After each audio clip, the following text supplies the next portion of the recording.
Hi வணக்கம், welcome to நம்ம வீட்டு சமையல். நீங்கள் புதுவிதமான உணவுகளை தெரிஞ்சுக்கணும்னா இந்த சேனலை சப்ஸ்கிரைப் பண்ணுங்கள். கூடவே பக்கத்தில் இருக்கும் பெல் ஐக்கானை கிளிக் பண்ணிங்கன்னா அடிக்கடி வரும் இந்த சேனலோட அப்டேட்களை நீங்கள் தெரிஞ்சுக்கலாம். ஹாய், இன்றைக்கி நம்ம பார்க்க போகிற டிஷ் என்ன அப்படின்னா, அதாவது ஒரு டிஃப்ரெண்ட் ஸ்டைலில் தவா மசாலா ஃபிஷ் ஃப்ரை எப்படி பண்ணுறது அப்படின்னு தான் பார்க்க போகிறோம். வாங்க பார்க்கலாம். இந்த ஃபிஷ் ஃப்ரை பண்ணுறதுக்கு நான் தோசை கல்லில் தான் பண்ண போகிறோம். ஸோ இதில் பண்ணனா தான் நமக்கு ரொம்பவே நல்லா ஈஸியாக வரும். ஸோ ஃபஸ்ட்டு ஸ்டவ் ஆன் பண்ணி தோசை கல் வச்சுட்டு அது சூடானதும் அதில் நம்ம கொஞ்சம் ஆயில் விட்டுக்கலாம். இதுக்கு ரொம்பலாம் எண்ணெய் தேவைப்படாது. கம்மியான அளவு மட்டுமே நம்ம ஆயில் யூஸ் பண்ணால் போதும். ஏன்னா நம்ம ஆயில் அதிகமாக யூஸ் பண்ணாமல் இருக்கணும் அப்படிங்கிறதுக்காண்டி தான் நம்ம இந்த மாதிரி ஒரு ஃபிஷ் ஃப்ரை நான் பண்ணுறேன். ஸோ அதனால் இங்கே கம்மியாகவே ஆயில் விட்டுக்கோங்க. ஆயில் ஹீட் ஆனதும் அதில் ஒரு பெரிய சைஸ் ஒரு ஆனியன் நான் எடுத்துக்கிட்டேன். அதில் சும்மா ஒரு 1/4 பங்கு மட்டும் ஸ்லைஸ் பண்ணி இந்த மாதிரி போட்டு நல்லா ஃப்ரை பண்ணிக்கிறேன்.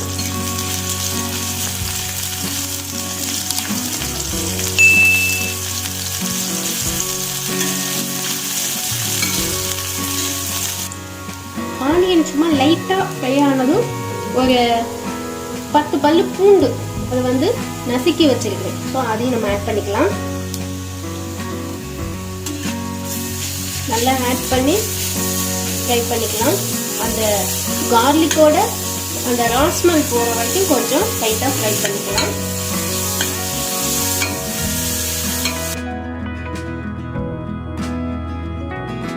இது ரொம்ப ஹை ஃப்ளேம்லலாம் வச்சு பண்ணக்கூடாது.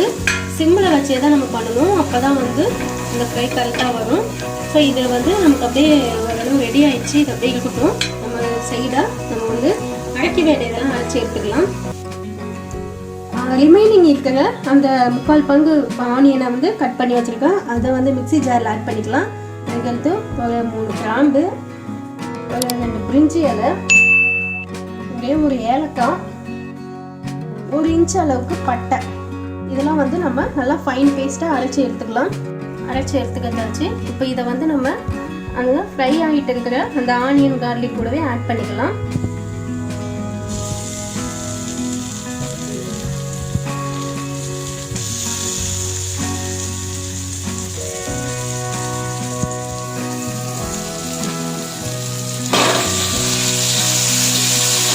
நல்லா மிக்ஸ் பண்ணிக்கலாம்.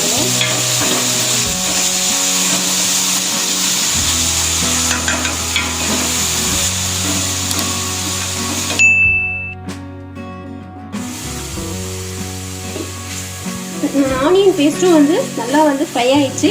இப்போ இது கூடவே நான் ஒரே ஒரு தக்காளி அதையும் நல்லா நம்ம அரைச்சி வச்சிருக்கேன். ஸோ அதையும் ஆட் பண்ணிக்கலாம்.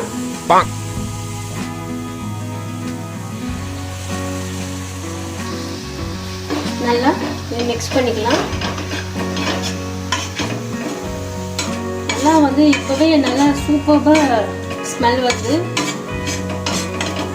நீங்கள் நார்மலாக செய்கிற ஃபிஷ் ஃப்ரையை விட இந்த மாதிரி நீங்கள் ட்ரை பண்ணீங்க அப்படின்னாக்கா செம்ம டேஸ்ட்டாக இருக்கும்.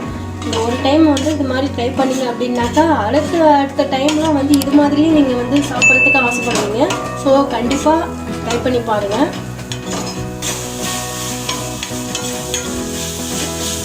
இப்போ நிறைய பேருக்கு கொலஸ்ட்ரால் இருக்குது, அதனால் ஆயில் அதிகமாக சாப்பிடக்கூடாது அப்படின்னு சொல்லிட்டு நிறைய பேர் அதாவது ஃபிஷ் ஃப்ரைனா ரொம்ப பிடிக்கும். ஸோ ஆயில் அதிகமாக அதில் இருக்குது அப்படிங்கிறதுக்காண்டி சாப்பிட்றதுக்கு முடியாத எல்லாம் இருப்பாங்க. ஸோ அந்த மாதிரி உள்ளவங்கெல்லாம் இந்த மாதிரி ட்ரை பண்ணிக்கணும். ஏன்னா இதில் நம்ம ஆயில் ரொம்பவே கம்மியாக தான் யூஸ் பண்ணுறோம். ஸோ அதனால் நமக்கு தெரியாது, சாப்பிட்றதுக்கும் ரொம்பவே நல்லாயிருக்கும். நல்லா ஃப்ரை ஆனதும் இதில் நான் ஒரு 2 டீஸ்பூன் அளவுக்கு மிளகாய்த்தூள் ஆட் பண்ணிக்கிறேன். இது குழம்பு மிளகாய் தூள் தான். டீஸ்பூன் அளவு மஞ்சள் தூள் ஆட் பண்ணிட்டு நல்லா கொஞ்சம் மிக்ஸ் பண்ணிக்கலாம்.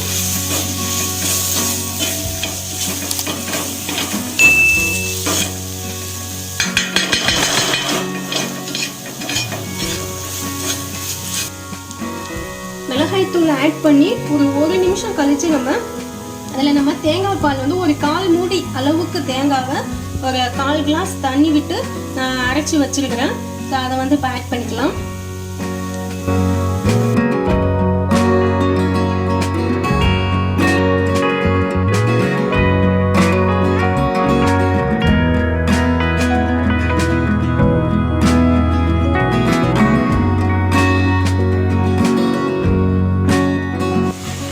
பால் ஆட் பண்ணிவிட்டு நல்லா மிக்ஸ் பண்ணிக்கலாம்.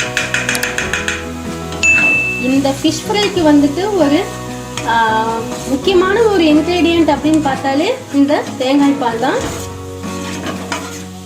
இதுதான் வந்து இந்த ஃபிஷ் ஃப்ரைக்கு டேஸ்ட் நல்லா கொடுக்கறது.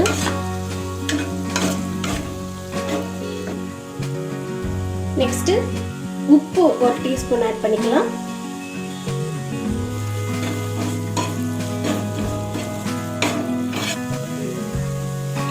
இதுக்கு அடுத்து நம்ம ஃபிஷ் எடுத்து அதில் வச்சிடலாம். நான் வந்து இதுக்கு வந்து 1/2 kg அளவுக்கு உள்ளது தான் நான் இந்த இன்க்ரீடியன்ட் ஆட் பண்ணியிருக்கேன். ஸோ நான் வஞ்சரம் ஃபிஷ் வந்து ஒரு 1/2 kg வாங்கி அதை நல்லா க்ளீன் பண்ணி வச்சுருக்கேன். ஸோ அதை வச்சிடலாம்.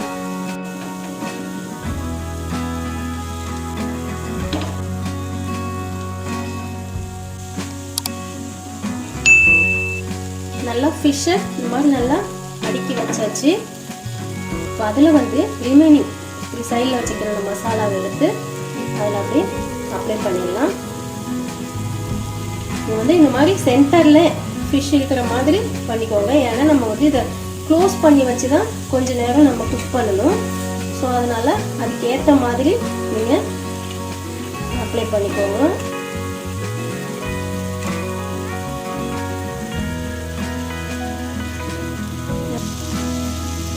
இப்போ நல்லா ஃபுல்லுமே அப்ளை பண்ணியாச்சு. ஸோ இப்போ இது நமக்கு இந்த ஃப்ரை செஞ்சு முடியிற வரைக்குமே நம்ம வந்து நல்லா சிம்மில் தான் வச்சு பண்ணணும். இப்போ வந்து இதை க்ளோஸ் பண்ணி வச்சிடலாம். ஒரு 2 மினிட்ஸ்க்கு க்ளோஸ் பண்ணி வச்சிடலாம். 2 மினிட்ஸ் ஆயிடுச்சு. ஸோ இப்போ நம்ம இதை ஓப்பன் பண்ணிடலாம். வாவ், சூப்பராக நல்லா ஸ்மெல் வருது. இப்போ நம்ம இதை வந்து அப்படியே ரொம்ப பொறுமையாக அதை நம்ம அப்படியே திருப்பி வைக்கணும். ஸோ அந்த சைடும் நமக்கு நல்லா குக் ஆகணும். இருக்காது உடையாமல் நல்லா நம்ம எல்லாத்தையும் திருப்பி வச்சாச்சு இந்த ஃபிஷ்ஷை. ஸோ இன்னும் இது வந்து சும்மா ஒரு 1 மினிட் குக் ஆனால் போதும், நமக்கு இந்த ஃபிஷ் ஃப்ரை ரெடி ஆகிடும். ஸோ 1 மினிட் ஆயிடுச்சு. இப்போ நமக்கு நல்லா வந்து இந்த ஃபிஷ் ஃப்ரை ரெடி ஆயிடுச்சு. இந்த வீடியோ உங்களுக்கு பிடிச்சிருந்தது அப்படின்னாக்கா லைக் பண்ணுங்கள், ஷேர் பண்ணுங்கள், சப்ஸ்கிரைப் பண்ணுங்கள், உங்களுடைய கமெண்ட்ஸ் லீவ் பண்ணுங்கள். தேங்க்யூ.